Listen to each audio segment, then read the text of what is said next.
Baiklah, sesi seterusnya, sebelum kita berhenti rehat, sesi seterusnya adalah berkenaan tentang mulakan hidup muda tanpa hutang. Okey, ini benda paling mustahak untuk diketahui dan saya rasa ini antara yang paling mendapat perhatian ramai. Mulakan hidup muda tanpa hutang. Sesi ini akan diberikan penceramahnya adalah Encik Muhammad Zulkifli Syafi'i, pengarang Zero Hutang, bukan mudah tapi tak mustahil. Sebelum saya menjemput beliau, izinkan saya untuk memperkenalkan ataupun membacakan biodata beliau kepada anda semua. Nama beliau Muhammad Zulkifli Syafi'i, seorang akaunten bertaulah yang pernah bekerja sebagai internal auditor selama 10 tahun dalam industri insurans dan takaful. Kini menjalankan bisnes sendiri sepenuh masa bersama isteri. Diiktiraf sebagai salah seorang top dealer public gold, iaitu syarikat jual beli emas pelaburan di Malaysia. Setelah bebas dari hutang, aktif berkongsi tips pengurusan kewangan peribadi dari pengalaman sebenar di blog sejak 2008. Akhirnya, penulisan tersebut diangkat oleh penerbit Galeri Ilmu ke dalam buku bertajuk Zero Hutang sebagai inspirasi kepada generasi muda untuk hidup bahagia tanpa hutang. Maka saya kira penceramah kita hari ini bukan calang-calang. Beliau bercakap dari pengalaman beliau bercakap dari hati beliau, dan itulah yang kita mahu kongsikan. Kerana sejarah beliau mungkin ada persamaan dengan kebanyakan daripada kita. Baiklah, Encik Muhammad Zulkifli Syafi'i, dengan segala hormatnya, pentas milik anda.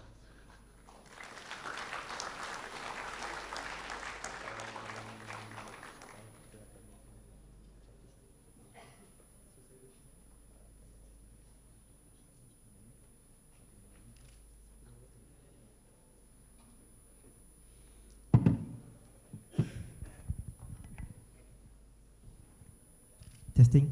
Bismillahirrahmanirrahim. Assalamualaikum warahmatullahi wabarakatuh. Alhamdulillah rabbil alamin, wassalatu wassalamu ala asyrafil anbiya wal mursalin wa ala alihi washabihi ajma'in. Subhanaka la ilma lana illa ma 'allamtana innaka antal alimul hakim wa la haula wa la quwwata illa billahil aliyyil azim.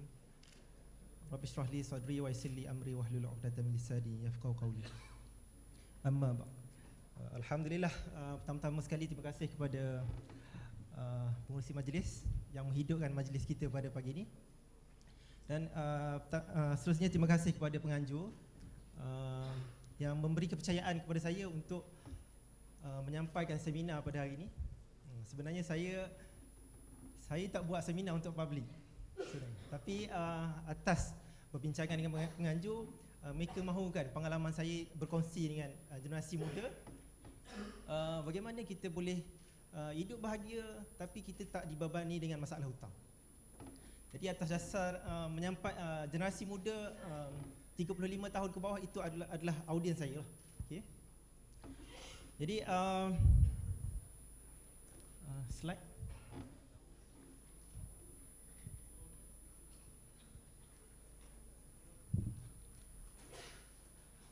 First slide.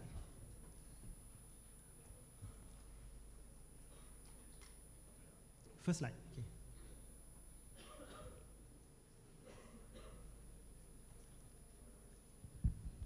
Lagi ke belakang ni dah jauh dah.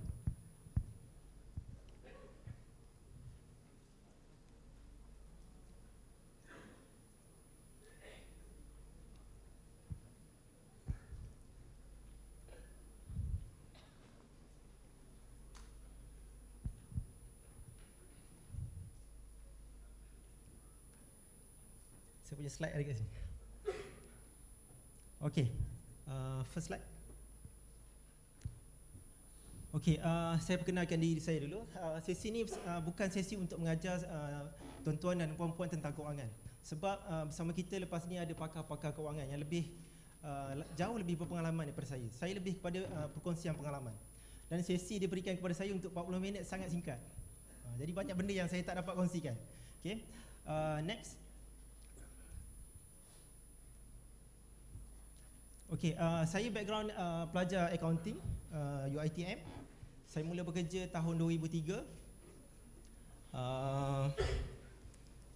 Jadi saya masih Gen Y lah. Okay. Dan saya chartered accountant, dari sudut qualification. Dan saya 11 tahun pengalaman dalam audit, 12 tahun pengalaman dalam bisnes lah. Bukan maksudnya saya umur saya dah 40 tahun, bukan. Maksudnya saya di sambil kerja saya berniaga. Saya memulakan perniagaan saya. Okay, next. Next. Saya rasa ada slide yang skip.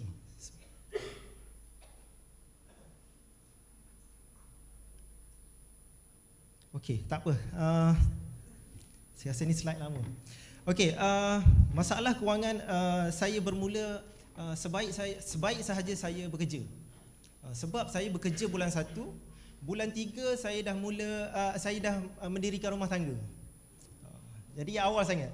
Jadi dalam keadaan kewangan tak stable, dah mendirikan rumah tangga, permulaan gaji 1,600 waktu tu. Saya rasa sekarang ni gaji 2,000 lebih graduan. Saya 1,600. Jadi waktu tu bila saya grad, saya dah ada 3 hutang. Grad tu dah siap sedia 3 hutang. Sebelum saya terima gaji pertama, saya dah ada 3 hutang. Pertama sekali hutang PTN saya. Yang kedua hutang PTN isteri saya. Okay. Jadi hutang PTN saya, isteri saya pun saya tanggung. Dan yang ketiganya saya ada hutang Yayasan Johor. Sebab saya anak Johor, walaupun dibesarkan di Kelantan. Jadi saya ada 3 hutang education. Lepas tu anak lahir, masa nak sambut kelahiran anak setahun lepas perkahwinan, buat hutang lagi. Beli kereta sebab nak sambut anak. Sebelum tu saya naik motor je. Okay. Lepas tu hutang lagi. Masa tu hutang nak beli laptop. Hutang. Jadi daripada situ saya makin lama makin terhimpit. Saya ingat masa saya belajar dulu, saya tengok dalam perjanjian PTPTN, bayaran bulanan 200 bulan, alah saya rasa kecil je. Tapi realiti bila kita bekerja, 200 bulan tu besar. Sebab kenaikan gaji lepas kerja setahun tak sampai 200. Jadi masa tu saya rasa dah bermasalah di sudut kewangan. Jadi waktu tu AKPK belum ada lagi. AKPK tahun depan baru 10 tahun. Saya pengalaman ni 12 tahun yang lepas. Jadi waktu itulah saya mencari ilmu-ilmu kewangan. Waktu tu saya pergi cari buku mencari buku. Okey.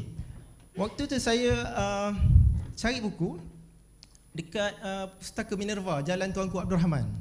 Waktu itulah saya terjumpa buku bertajuk Jutawan dari Planet Jupiter. Buku Azizi Ali. Daripada situlah saya membaca. Dari situlah saya terbuka minda tentang ilmu kewangan. Dulu saya belajar accounting. Saya rasa saya dah pandai lah sebab saya antara best student masa belajar. Itu classmate saya, Tuan Bri. Tuan Bri guru dan classmate saya. Beliau guru saya dalam pelaburan hartanah. Jadi saya antara best student dalam subjek accounting. Jadi saya fikir sepatutnya saya pandai lah mengurus kewangan, tapi rupanya lain. Ilmu kewangan ni sebenarnya ilmu kewangan peribadi, ilmu yang tak diajar di sekolah dan universiti. Sebab kita belajar, di universiti, kita belajar untuk mengurus kewangan syarikat, bukan mengurus kewangan kita. Sebab tu walaupun title chartered accountant, ramai chartered accountant yang broke. Masalah di sudut kewangan. Okay? Jadi waktu itulah saya belajar. Masa tu saya mencari buku-buku, antaranya buku Chef Lee, Datuk Dr. Rusli Abdullah, bertajuk Petunjuk Jalan Kekayaan. Jadi waktu itulah saya jumpa buku Robert Kiyosaki, Rich Dad Poor Dad. Masa tu saya ingat zaman tu tak ada seminar macam ni. Saya tak pernah hadir seminar kewangan percuma macam ni. Tak pernah pada pengalaman, semua saya bayar. Okay? Saya rasa penganjur sangat baik hati, percuma. Siap bagi makan lagi, percuma. Okay, kita bagi tepukan kepada penganjur. Okay, jadi daripada situlah saya fikir balik, rupanya aku ni memang jahil dari sudut kewangan. Aku boleh buat akaun syarikat tapi kewangan aku teruk. Jadi waktu tu saya bila baca masa itulah saya ubah saya punya perbetulkan balik kewangan saya ini nak ke mana. Sebab masa tu tak ada ilmu kewangan. Saya grad universiti saya dah ada perancangan. Lepas habis ni nak sambung belajar sampai PhD, nak ada qualification macam-macam lah. Masa tu tak nampak lagi di sudut kewangan. Jadi masa itulah saya menjadikan orang yang berjaya, penulis-penulis ni seperti Azizi Ali, Chef Lee, Rich Dad, Robert Kiyosaki. Itulah sebagai saya punya model lah untuk berjaya di sudut kewangan. Okey. Tahun 2007, 3 tahun 4 tahun lepas tu saya dah sebab bila dah ada ilmu, waktu itulah mula saya fokus. Okey, aku nak bebas hutang sebagaimana Shefli. Shefli dia tulis, Shefli banyak bagi inspirasi bebas hutang. Dia cerita pengalaman dia macam mana dia jatuh bankrupt, sampai saya rasa saya cuba duduk tempat dia, sampai saya rasa fobia untuk berhutang lagi. Okey, daripada pengalaman Shefli saya fokus. Ada duit kenaikan gaji, saya terhutang. Dapat bonus, saya terhutang. Dapat duit yang untung semua, saya hutang dulu. Pendek kata, saya rasa 3-4 tahun pertama saya dapat bonus ke apa-apa daripada syarikat. Fokus saya adalah hutang dulu. Tak merasa lah, kalau ada bonus, tak merasa duit bonus. Hutang. Jadi kadang-kadang orang tanya saya macam mana nak settle hutang. Kadang-kadang di konteks saya ni macam saya ada teknik yang magic. Tak ada, dia tak ada magic. Nak settle hutang dia kena bayar je. Kena bayar, tu je. Mana ada teknik tiba-tiba hutang tak bayar-bayar, hutang selesai, tak ada. Dan bayar tu bukan bayar dengan duit orang lain, bayar dengan duit kita juga. Gaji kita, bonus kita, kalau ada harta kita kena jual. Jadi tak ada jalan keluar yang mudah. Okey, daripada situ saya 2008 saya mula menulis. Waktu tu saya menulis kewangan share dengan kawan-kawan universiti saja, sebab saya rasa satu benda yang ramai generasi muda tak ada mindset macam yang apa yang saya dapat daripada buku ni. Jadi saya menulis. 2008 saya tulis konsisten lah. Saya menulis seronok-seronok je. Saya bukan tulis blog sebab buat duit. Saya memang seronok. Saya rasa satu tanggungjawab untuk saya sampaikan ilmu tu. Okey. Jadi daripada situ tulisan-tulisan saya diangkat dalam buku Mudahnya Menjemput Rezeki. Banyaklah. Jabatan kerajaan pun ada ambil artikel saya letak dekat mereka punya website. Media lah mula interview lah macam-macam lah. Okey. Akhir sekali penerbit Galeri Ilmu ni, kontak saya sebenarnya ada 3 penerbit. Dan saya masa tu pun saya pun tak nak fikir nak tulis buku. Jadi saya akhir sekali keluar juga buku Zero Hutang tu sebab mereka dah siapkan semua. Dia orang ambil artikel-artikel saya dalam blog, dia orang susun minta saya review. Sebab tu keluarnya buku tu. Kalau tak suruh saya tulis, suruh saya hantar manuskrip, memang saya tak hantar lah. Sebab saya tak ada fikir nak buat duit dengan buku. Sebab saya ada perniagaan saya sendiri. Okey, next slide. Okey, jadi saya akan sentuh topik ni. Pertama sekali bahagian mindset, yang kedua urus hutang. Mindset ni bagi saya paling penting. Sebenarnya teknik ni kita boleh cari macam-macam teknik. Kalau kita jumpa macam-macam pakar kewangan ni, mereka ada teknik mereka tersendiri. Tapi mindset, prinsip kewangan ni sebenarnya benda yang sama. Sejak zaman Babylon dulu, saya baca buku The Richest Man in Babylon. Prinsip yang mereka pakai zaman dulu, zaman bukan pakai duit kertas, zaman pakai emas dan perak. Prinsip kewangan daripada dulu sampai sekarang sama je. Cuma teknik hari ini mungkin berbeza. Jadi apa yang kita perlu faham bila kita belajar kewangan ialah prinsip-prinsip apa yang kita perlu pakai.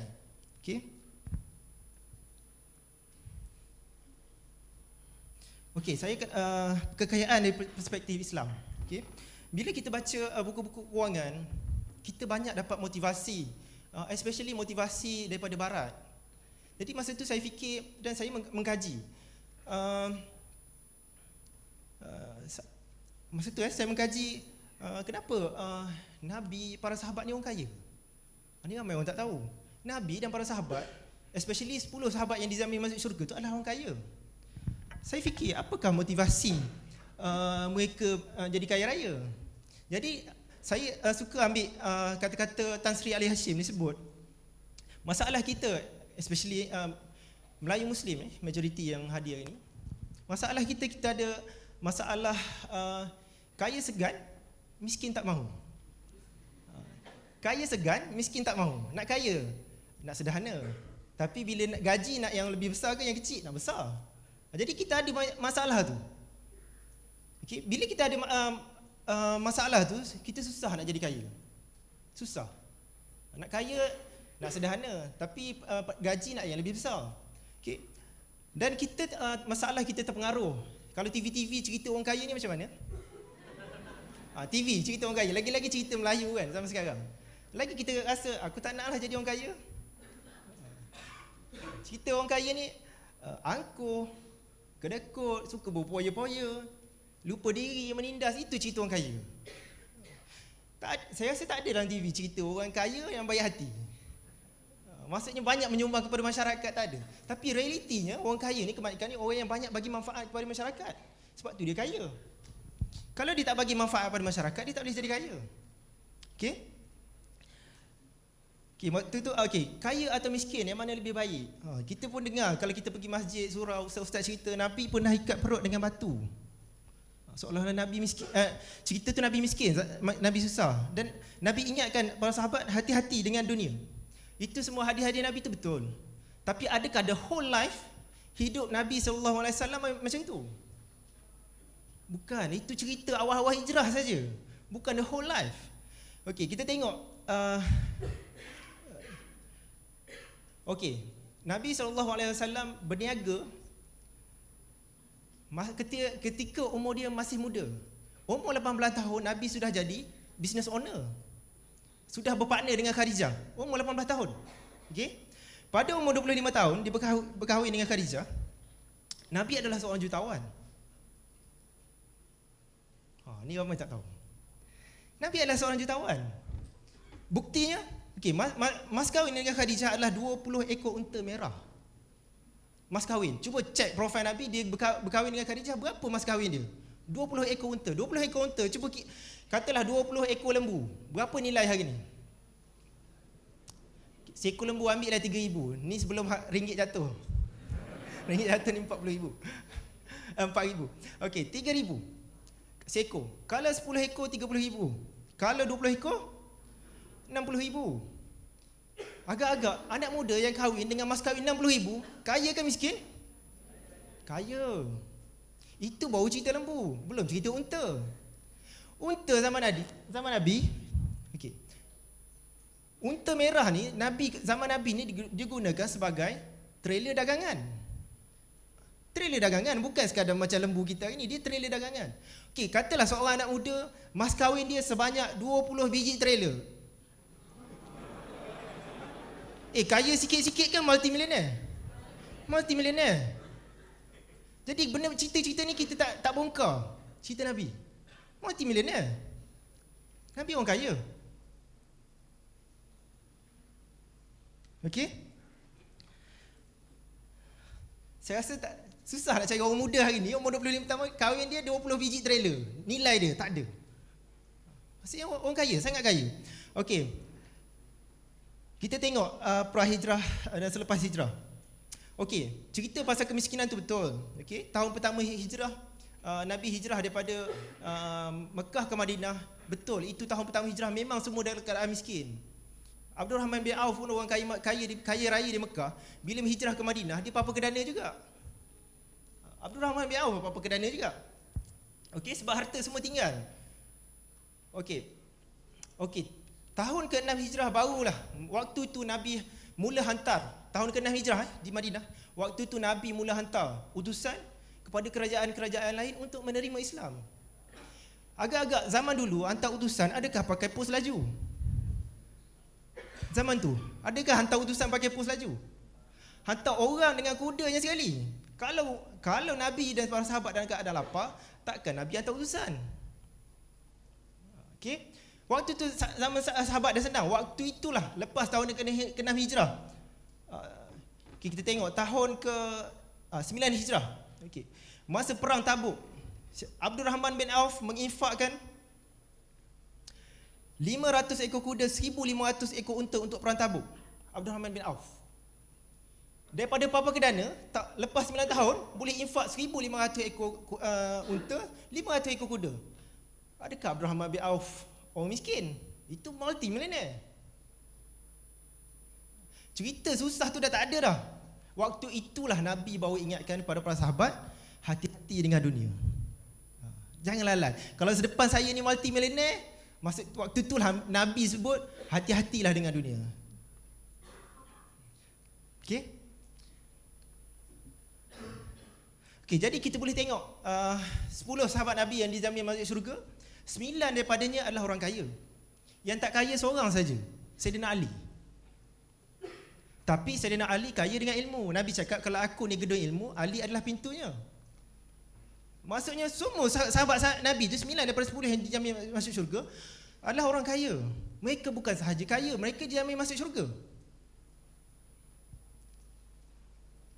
Jadi kalau kita meletakkan matlamat kita aku tak nak kaya, itu dah silap. Sebab dalam Islam tak pernah Nabi halang kita jadi kaya. Kalau Islam menggalakkan kita tak jadi kaya, maka tak adalah Abdul Rahman bin Auf pada tahun ke-9 Hijrah boleh infak sampai 1,500 ekor unta tersebut untuk perang. Okay. Next.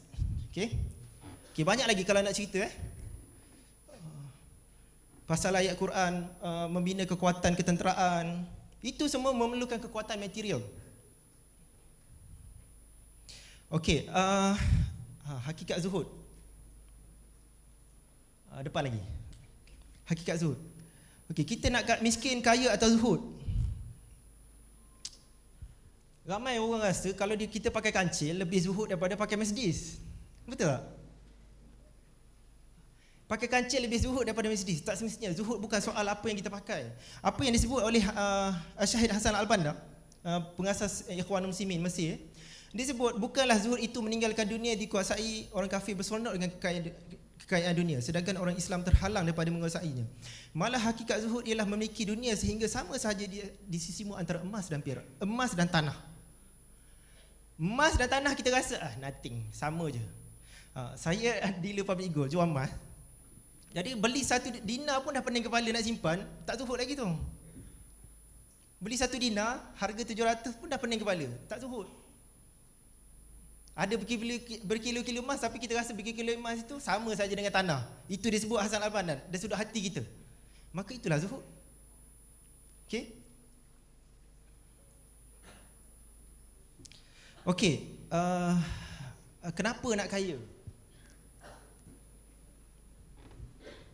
Okey, sekarang ni kita nak kaya.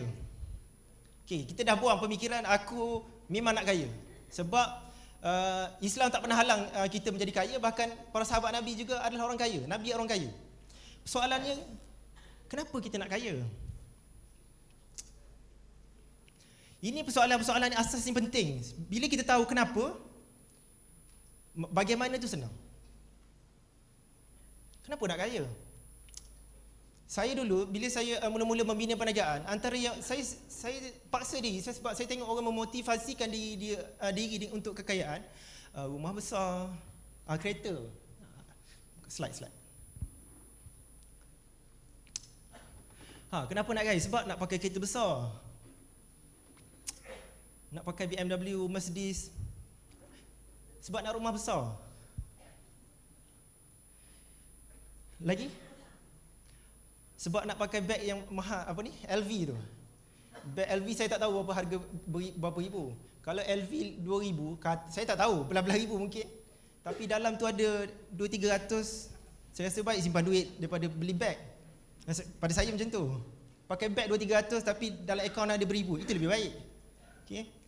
Jam yang mahal. Tak tahu, saya awal tahun itu saya pergi ke Switzerland. Swiss pengeluar jam Saya tengok jam mahal. Ada sebiji jam tu harga dia 1 jam harga dia sebiji kondo. 1 jam. Ada dekat ni Switzerland. Saya pergi kedai jam tapi tak tahu, saya tak ada feel. Saya rasa saya pakai jam harga tak sampai 100 ni pun boleh je. Waktu pun tepat juga saya rasa. Saya rasa macam tu. Saya tak tahu kenapa kita tergila-gilakan benda tu. Bagi saya tengok jam, tahu waktu cukuplah. Okey. Lagi-lagi? Okey, kita nak kaya sebab nak melancong. Jadi ini benda-benda yang dipromosikan. Okey, jadi bagaimana kita nak mencari merungkai persoalan ni? Sebab kalau kita tak clear, kita akan buat kerja 50-50. Okey, next. Okey, cara bijak mencari kekayaan. Kenapa kita nak kaya?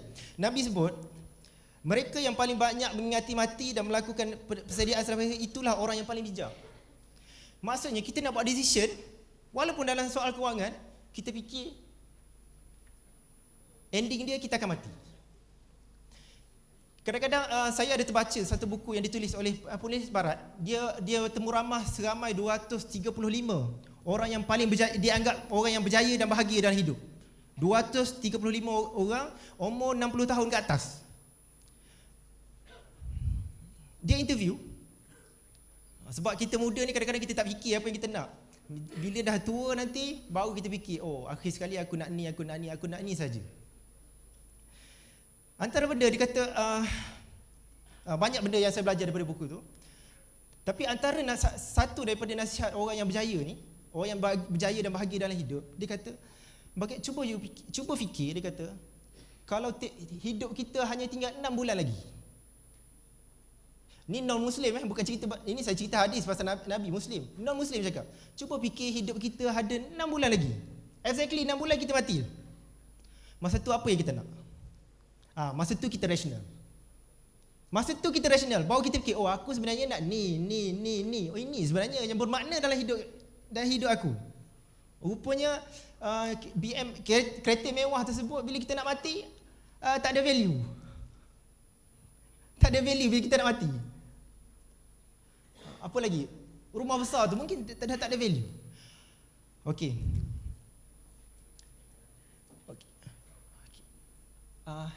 Slide sebelum. Okey.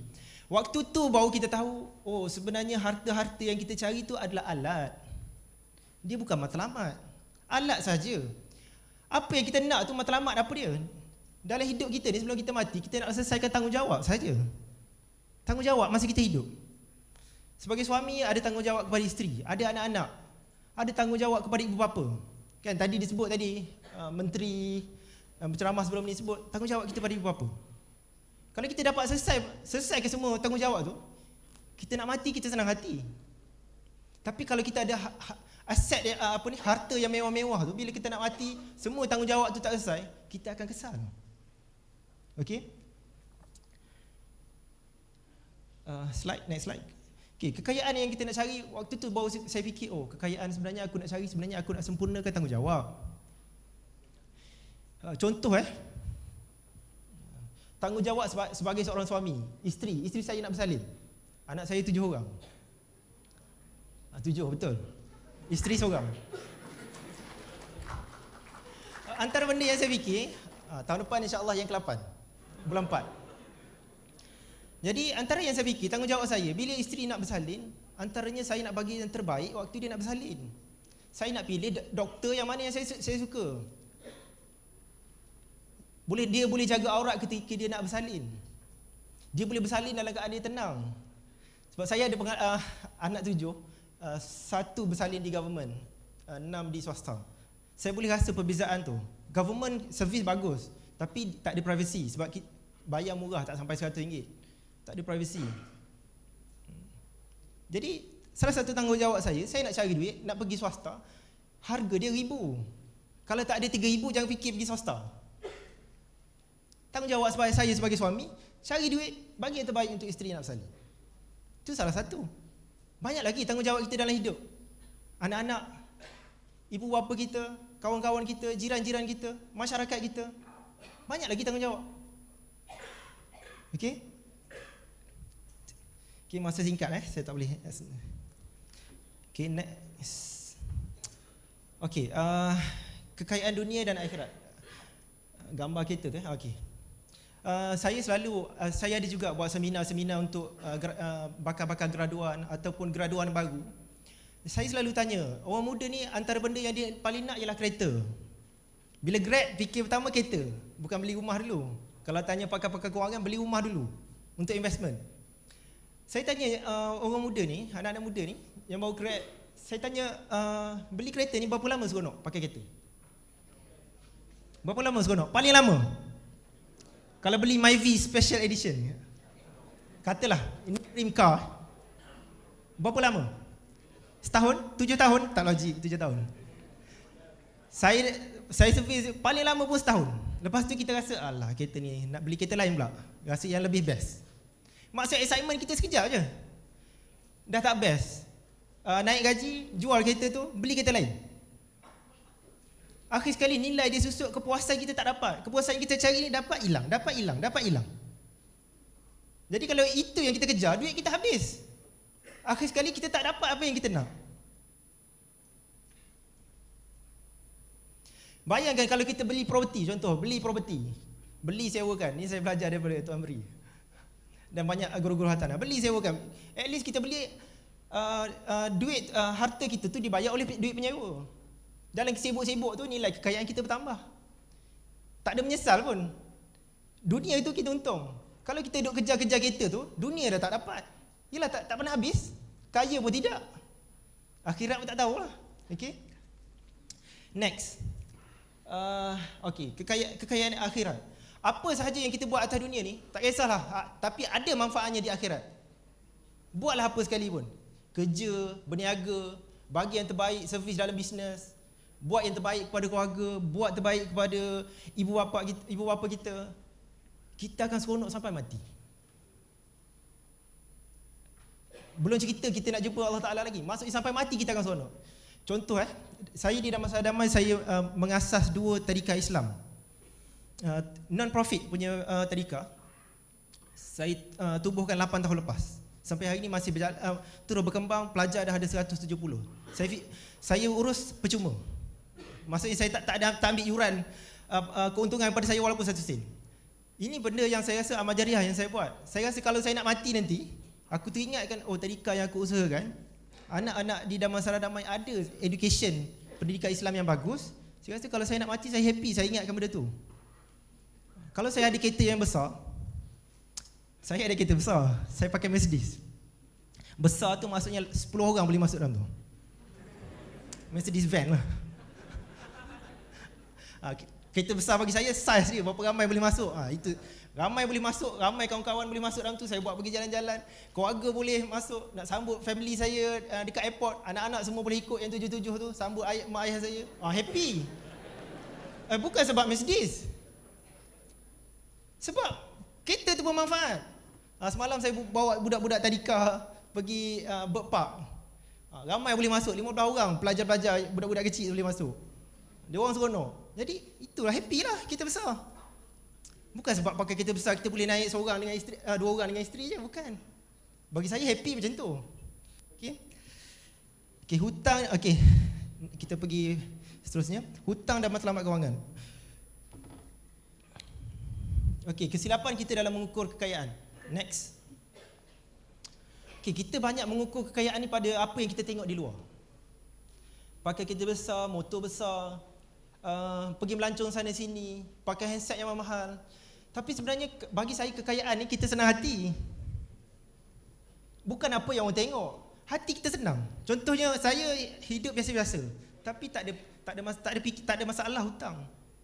Tidur letak kepala, malam boleh terus lena. Tak ada fikir masalah hutang. Hidup biasa-biasa saja, happy. Okey.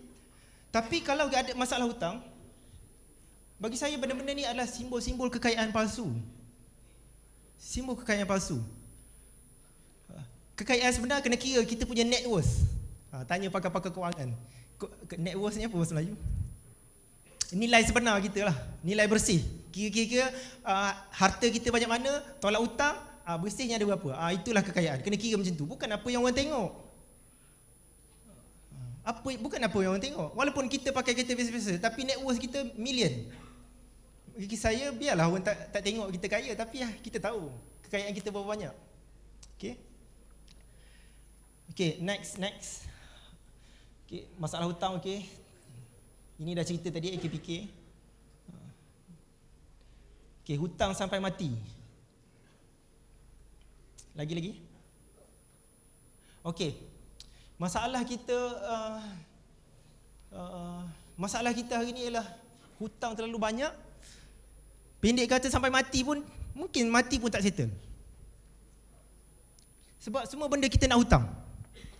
Beli kereta hutang. Saya beli kereta hutang dulu. Tapi 2 tahun lebih saya dah settle lah.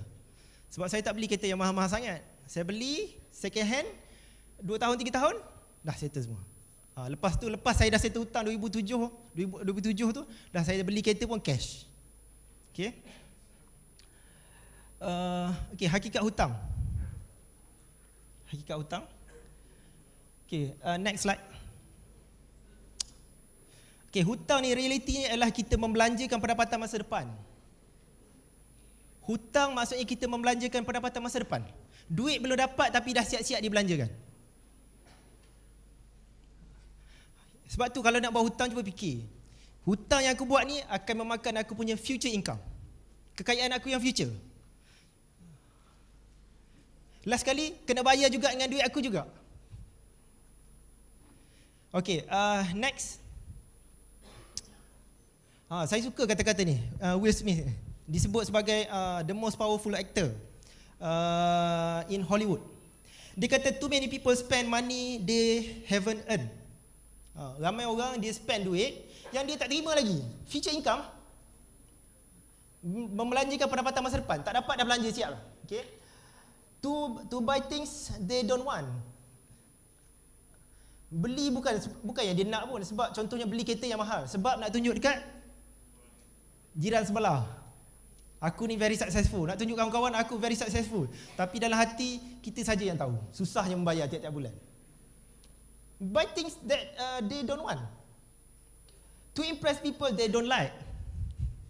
Bukan nak impress keluarga, tapi nak impress kawan-kawan yang kita pun tak suka pun dengan kawan tu. Nak suruh nampak, oh aku berjaya. Bila itu yang ada dalam kepala kita, memang kita akan habis duit banyak. Dan duit tu, kekayaan kita habis macam tu je. Okay. Next, kesan hutang. Okay, kesan hutang. Pertama sekali, siapa banyak hutang dia terpaksa bekerja lebih keras. Dan kalau orang yang bekerja banyak hutang, kerja tak seronok. Kalau orang berniaga, bisnes pun tak seronok.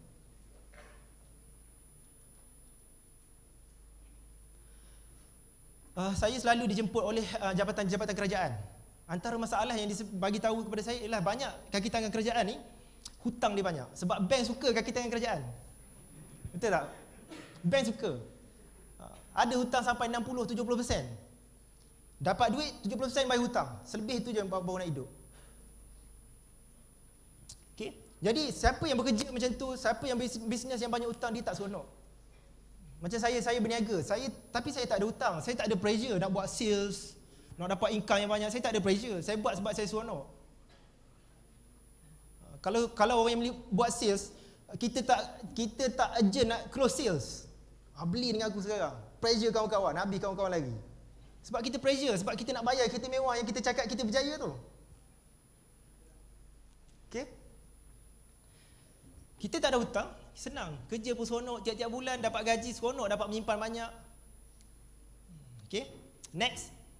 Longgar jati diri. Longgar jati diri ni, dia masalah contoh saya ada kawan yang pinjam duit saya 8 tahun lepas. Dia pinjam nak kahwin. Anak dia dah 4. Hutang RM1 pun tak bayar lagi. Masalah dia bila dia jumpa saya, dia segan. Dia longgar jati diri. Nak jumpa saya, dia nampak saya nak minta hutang. Saya nampak hutang duit saya yang dia tak bayar. Jadi tips dia, kalau sayang kawan-kawan, sayang family, jangan bagi hutang. Bagi apa yang kita boleh bagi. Lepas saya faham prinsip tu, okey, aku dah tak bagi hutang. Ada kawan susah macam mana pun, jumpa saya, kena kejar along, saya bagi apa yang saya boleh bagi. Dan saya tak fikir lah. Okay, nak jaga persahabatan, adik-beradik apa semua, jangan bagi hutang. Bagi apa yang kita boleh bagi. Okay? Bagi dan lupakan. Ketiga, hidup tertekan. Okey, hidup tertekan. Especially hutang alung. Siapa yang ambil hutang alung memang bermasalah. Kita nak selesaikan satu masalah, akan datang 1000 masalah. Bila hutang alung, dia akan pergi masalah sampai keluarga. Banyak saya dapat call orang yang ada masalah hutang alung. Dia akan pergi masalah keluarga. Dia akan bercerai-berai. Sebab alung dia bukan ugut, dia akan ugut sampai anak, isteri, family semua dia akan ugut. Kawan saya yang jumpa saya beberapa bulan lepas, kawan baik. Kawan belajar UiTM juga. Kalau saya sebut pada Tuan Beri pun mungkin dia kenal. Ini masalah hutang. Dia nak bercerai dah, terpaksa bercerai sebab isteri dia tak tahan. Alung datang. Memang dia akan masalah rumah tangga. Okay? Sama juga, ada ibu-ibu yang kontak saya, dia cakap masalah hutang, suami dah nak cerai dia sebab alung datang. Pinjam 500 nak kena bayar, dah bayar 10,000 tapi tak selesai lagi. Pinjam 500, alung pinjam 500, 10,000 dah bayar, tapi dia anggap tak selesai lagi. Sebab tu saya cakap nak selesai satu masalah, pergi minta along akan datang 1000 masalah. Okey.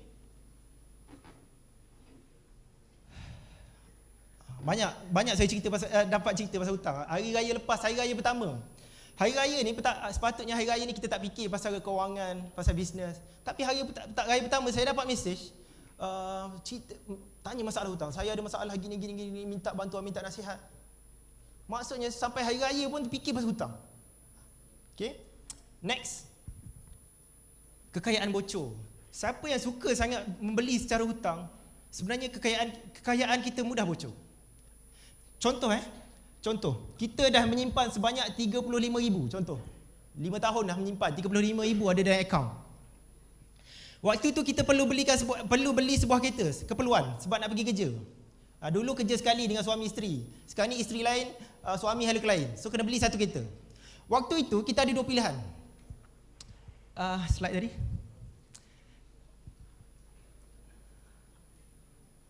Okey, nak beli kereta baru berharga 35,000 cash, ataupun kita nak beli yang lebih murah tapi memenuhi keperluan sebanyak RM6,000.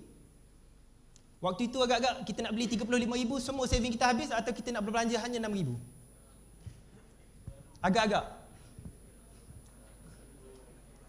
Terpulang, pilihan masing-masing. Kalau saya dah menyimpan lama ni, bukan senang nak menyimpan ni. Saya akan pilih yang RM6,000 lebih. Dah cukup keperluan. Selebihnya saya menyimpan. Saya invest. Tapi kalau kita tak menyimpan, bagi saya kita dah tak fikir dah second option tu. Kita akan pergi bank, tanya bank berapa kereta yang paling mampu saya beli. Bank pun bagi nasihat, okey, mampu bayar 800.5, boleh beli kereta ni. So kita beli paling mampu. So maksudnya kekayaan kita tu dah bocor sebanyak, perbezaan tu dah 29,000. 29,000 nilai boleh beli sebuah property yang boleh bagi positive cash flow. Tanya orang property. Siapa kalau ada 29,000 dia boleh beli property. Property lagi 5 tahun, property tu boleh bagi positive cash flow at least 500 sebulan. Dah dapat duit pencen. Pencen ni tak perlu tunggu umur pencen. Kalau kita urus kewangan betul, umur 30-an dah boleh pencen. Saya pernah bagi talk kepada staff universiti yang nak pencen. Mereka ingat pencen ni umur tu, bukan umur bagi saya. Pencen kalau kita urus dengan betul, umur kita muda ni, kita dah boleh pencen. Okay? Saya pun antara orang yang pencen. Sebab saya dibayar untuk buat apa yang saya suka. Ubah definisi, pencen bukan umur. Tapi kita dibayar untuk buat apa yang kita suka. Orang pencen, dia buat apa yang dia suka tapi dia dibayar tiap-tiap bulan, betul tak? Kita orang muda boleh buat macam tu juga. Urus kewangan dengan betul. Okay? Lepas ni kita akan belajar property. Tuan Fazil Rizwan, dia akan ajar saya rasa ilmu. Okey. Masa 5 minit lagi. Banyak saya tak sempat.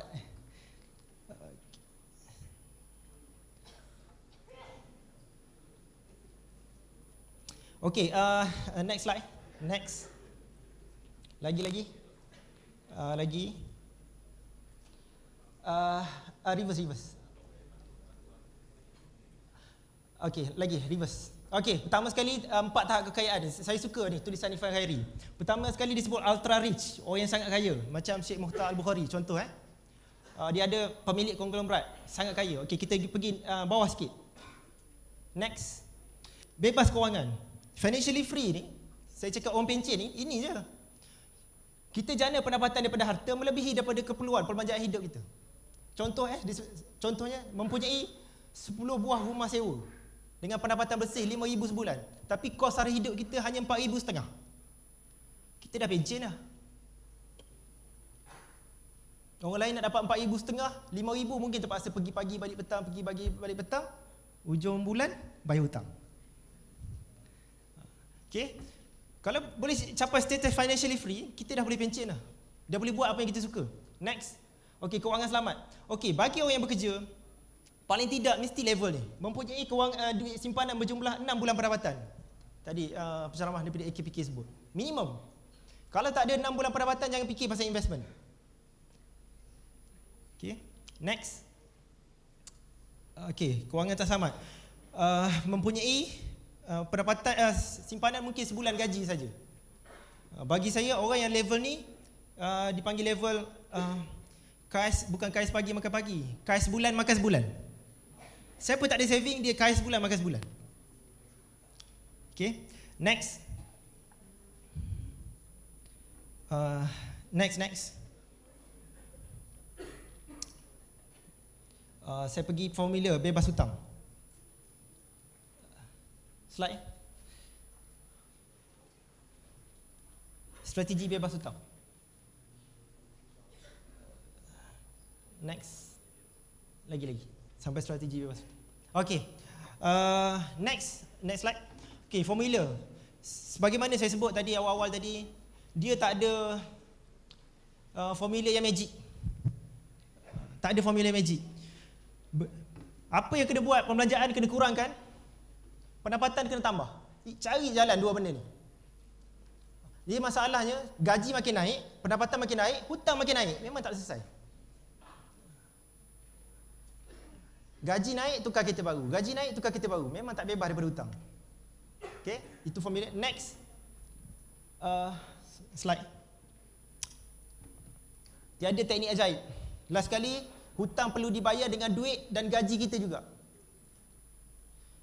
Next. Okay, lansai hutang teknik snowball. Banyak guru-guru kewangan dia showkan teknik ni. Snowball. Robot Kiyosaki pun showkan teknik ni. Teknik ni mudahnya macam ni. Okay, siapa ada hutang, senaraikan semua hutang. Senaraikan. Okay. Next. Okay, jangan buat hutang lagi. Next. Tak payah ambil hutang lain, tutup hutang lain. Okay. Senaraikan. Okay. Listkan priority. Yang mana hutang yang paling cepat habis dan paling lambat habis. Susun. Next. Yang paling cepat habis letak atas sekali.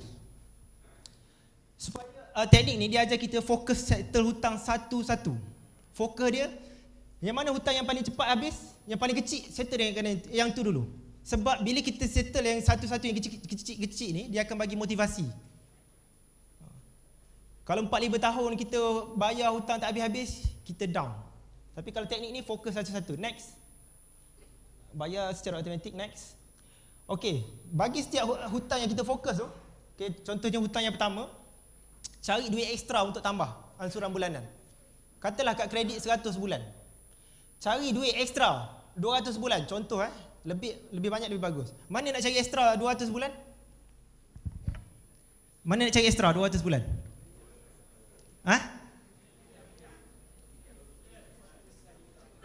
Side income. Sebenarnya kita boleh cari ekstra 200 bulan. Cari cek balik pembelanjaan kita yang mana yang bukan keperluan. Potong yang tu.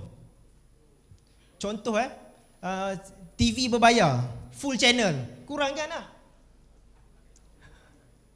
Apa lagi? Selalu makan di luar. Makan masak sendiri kat rumah. Kita boleh jimat 2/3 daripada kos makan setiap bulan. Cari.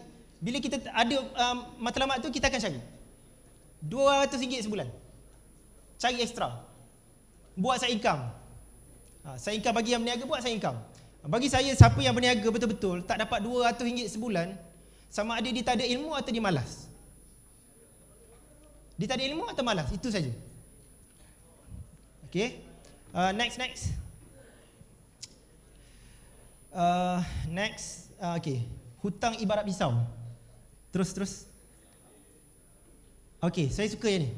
Dia hutang ni, dia sebenarnya bukan bebas hutang. Bukan maksudnya kita dalam rekod bank kita tak ada hutang.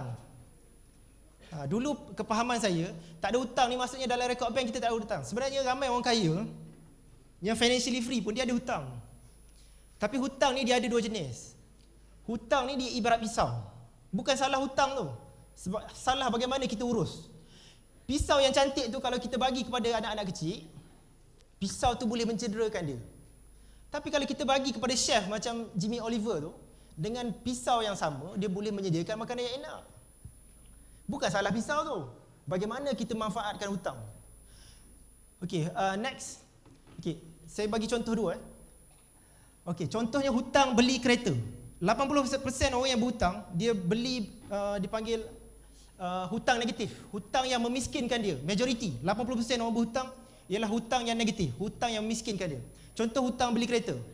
tadi disebut oleh penceramah IKPK, kita beli je kereta hari ni, esoknya dah jatuh dah 30% value dia. Beli kereta dah rugi dah. Okay. Berbeza dengan kita contohnya beli hartanah. Dan hartanah tu kita sewa kan.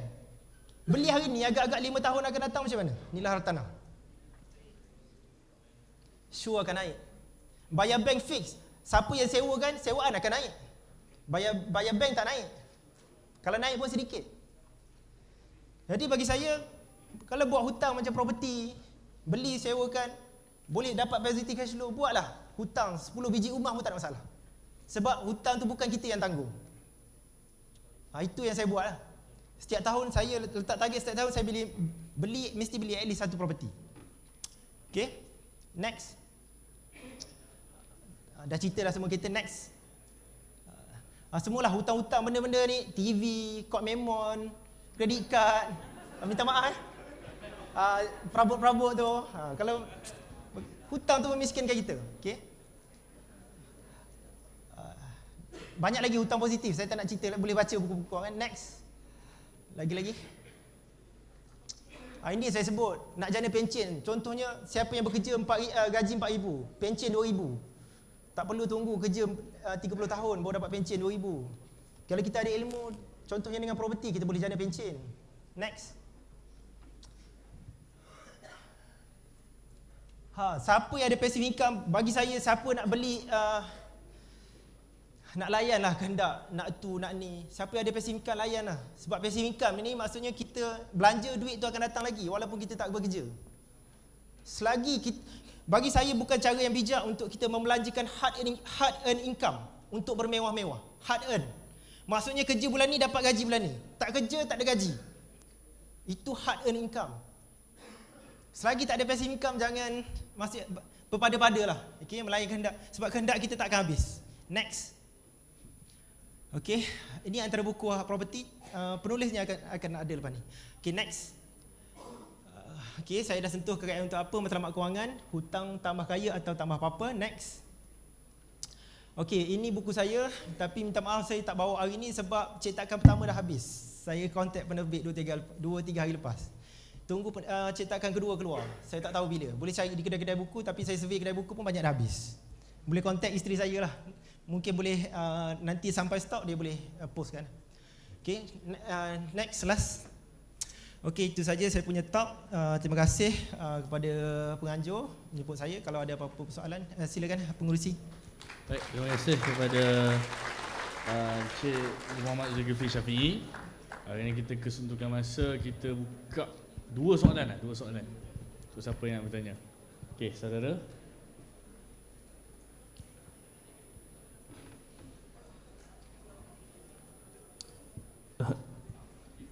Bismillahirrahmanirrahim. Assalamualaikum warahmatullahi wabarakatuh.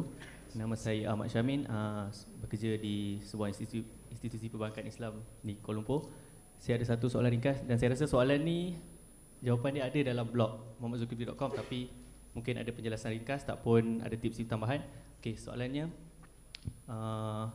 bagaimanakah penyimpanan emas dapat membantu menguruskan pengurusan kewangan seseorang berbanding simpanan tunai? Okey, terima kasih. Assalamualaikum. Ada lagi soalan? Satu lagi yang terakhir. Anyone?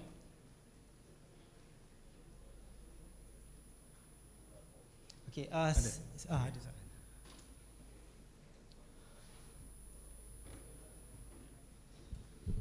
Assalamualaikum. Nama saya Akila. Untuk investment property, apa faktor-faktor yang diambil kira untuk menentukan nilai property itu, macam kawasan dan lain-lain? Okey, soalan tu lebih tepat tanya Tuan Faizul Rizwan sekejap lagi. Okey, sebab pakar akan jawab lepas ni. Okey, saya jawab tu lah tentang simpanan emas. Saya, pertama sekali saya menulis tentang emas ni lepas saya jadi ejen public goals. Saya jadi ejen sebab bukan saya nak berniaga emas. Sebab saya ada duit hasil daripada perniagaan saya nak tukar kepada simpanan yang lebih selamat. Sebab antara masalah saya ni disebut tadi, Masalah saya bila simpan, habis. Simpan, habis. Simpan, habis. Jadi salah satu tips kewangan ialah kita mesti ada forgotten saving disebut. Simpanan yang dilupakan. Jadi emas ni, saya tak tahu, saya sebagai penyimpan emas, perasaan saya bila saya beli, saya rasa sayang nak jual. Dan saya tak pernah jual sejak 2010 saya beli emas, saya tak pernah jual. Beli. Sebab emas ni, saya tak tahu, dia ada, saya rasalah ada aura. Rasa nak beli, nak jual sayang. Kalau simpan duit berbeza simpan dalam contoh tabung haji sekalipun. Saya kalau tak beli emas, saya simpan tabung haji. Tabung haji kita duduk belik nombor, nampak kan nombor. Saving bertambah ni. Sudah. Kalau kita dah nampak nombor dalam kepala, duit tu tak tahan lama. Nampak nombor, tak tahan lama. Salah satu tips kalau simpan tabung haji ke ASB, jangan monitor duit tu, bagi dekat mak. Buku tu. Buku bagi mak. Ada boyfriend, girlfriend, bagi nak kahwin baru ambil. Sebab kalau kita bagi dia tak boleh check pun. Dia tak boleh check buku tu. Kita je boleh check ini balance. Jadi bagi saya penyimpan emas ni lebih kepada simpanan, bukan sangat investment. Kalau nak untung berganda-ganda, bagi saya bukan emas lah. Emas untuk long term saving. Dari sudut value long term, saya rasa emas bagus. Sebab contohnya, ringgit jatuh dah 35%. Siapa yang beli emas sebelum ringgit jatuh, duit dia dah sebab harga emas naik. Naik sebab ringgit, bukan naik sebab harga emas dunia naik. Ringgit jatuh, emas naik. Jadi siapa dah beli emas sebelum ringgit jatuh, dia dah selamat dah kekayaan dia daripada kejatuhan ringgit. Okey. Itu saja. Ada sih. Satu soalan.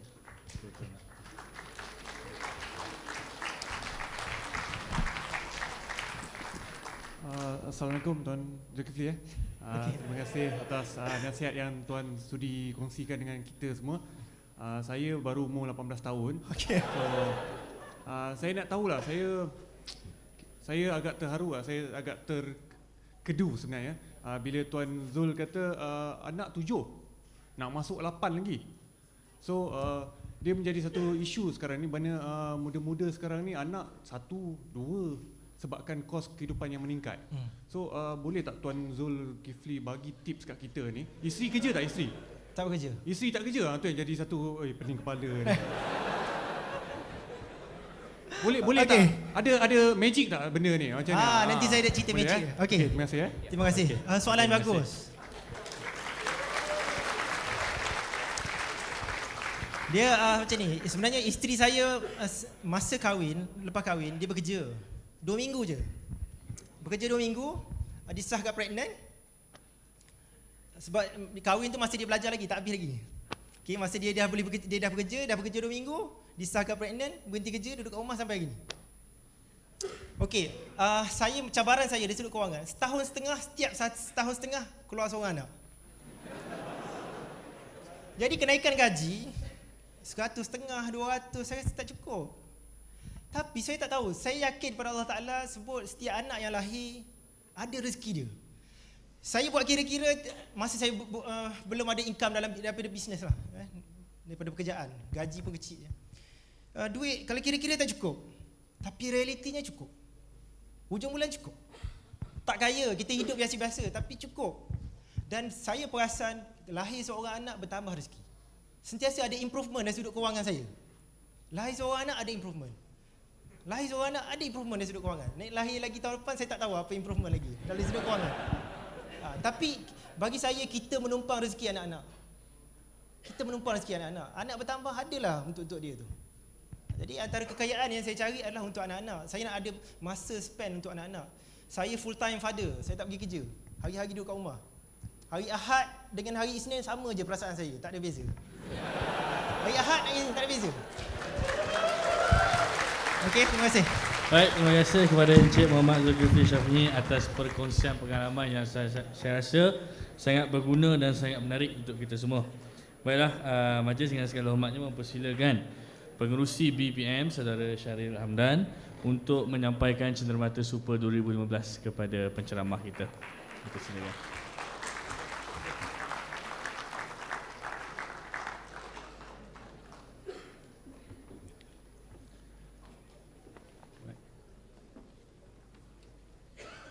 Terima kasih Encik Muhammad Zulkifli. Baiklah, program ni kita akan berehat Saya tahu semua dah mula lapar, sudah mula berkeroncong bunyinya. Okay, makanan disediakan di banquet, okay, dan surau di tingkat 2. Sekarang saya tahu mungkin agak rushing, kerana kita perlu memastikan program ini berjalan dengan lancar mengikut masa yang ditetapkan. Sekarang jam saya menunjukkan 1.25 ataupun mungkin 1.30. Makan dan solat, dan saya minta kerjasama daripada anda semua, kerana anda adalah superhero. Saya percaya dengan kekuatan anda. Untuk pukul 2 semua berkumpul di Dewan ini semula. Boleh? Sebab kita takut drag. Kita takut drag. Jadi kita maaf lah, kita minta maaf kerana semua penceramah kita terlanjur bercakap. Okay. So kita boleh lihat sekarang pukul 2 berkumpul semula. Terima kasih. Assalamualaikum dan selamat menjamu selera.